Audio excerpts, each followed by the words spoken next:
Transmettre son patrimoine à ses enfants, ça vous saviez que c'était possible. Mais le transmettre directement à ses petits-enfants, ça c'est déjà moins commun. Et ça s'appelle la transmission transgénérationnelle. Et pour en parler, eh bien j'ai rendez-vous avec maître Gaël Morin qui m'attend juste ici. Bonjour Gaël. Bonjour Alex. Comment vas-tu? Parfaitement bien.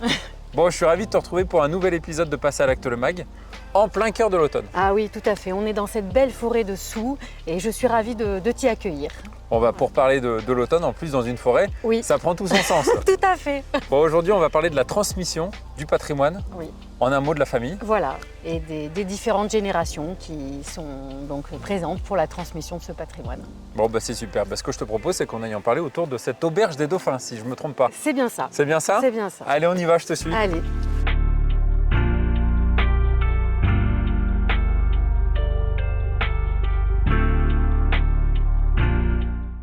Alors Gaël, dans quel contexte on retrouve le plus souvent cette transmission transgénérationnelle? Eh bien souvent, c'est le contexte dans lequel les grands-parents souhaitent que leurs petits-enfants héritent à la place de leurs enfants, en tout cas pour une partie, puisqu'ils ils souhaitent que leur patrimoine soit transmis, en tout cas voilà, pour une partie, directement aux petits-enfants.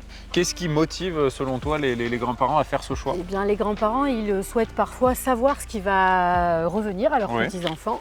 Et puis, eh bien, ils souhaitent aussi les faire démarrer dans la vie, puisque les parents héritent en fait à un moment où eux ont quasiment fait leur vie. Aujourd'hui, on hérite, on a souvent 60 ans.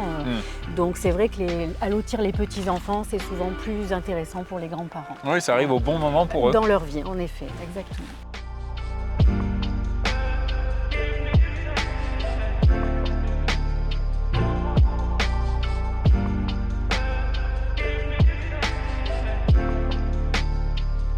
Alors Gaël, concrètement, du coup, comment ça se passe cette transmission? Alors, on réalise cet acte, donc c'est un acte notarié, hein, donc voilà. Classique. Classique.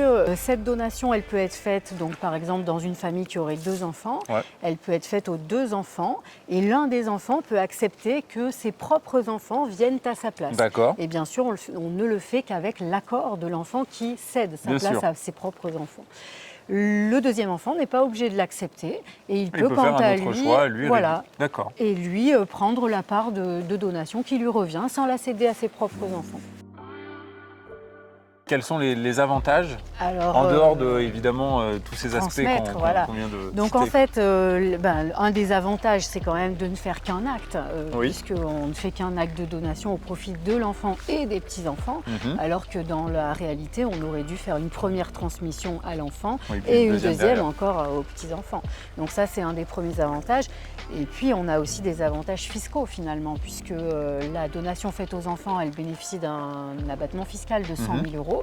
Et la donation faite aux petits-enfants, elle bénéficie d'un avantage fiscal de 31 865 € qui peuvent s'ajouter à l'avantage pour les enfants, à l'abattement des enfants. Ça nous fait le lien avec un autre épisode qu'on avait déjà tourné à Briançon avec maître Sarah Benjamin.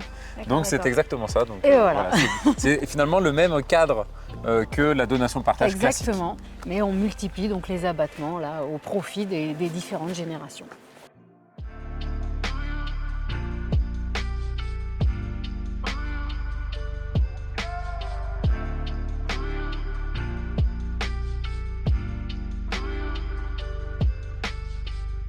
Alors Gaël, par rapport à cette transmission transgénérationnelle, quel est toi le dernier conseil que tu pourrais nous donner? Eh bien le conseil, c'est vraiment qu'il y ait une bonne entente familiale, parce que c'est vrai que souvent quand on transmet aux enfants et aux petits-enfants, ça les conduit à être en indivision, et donc qui dit indivision dit entente, parce que voilà, il faut quand même prendre des décisions en commun. C'est quand même mieux. Voilà.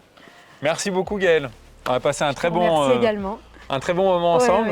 En plein cœur de l'automne avec des couleurs absolument magnifiques. Tout à fait. Dans un lieu assez exceptionnel, encore une fois. Donc, c'était parfait. Très bien. Merci à toi. À bientôt.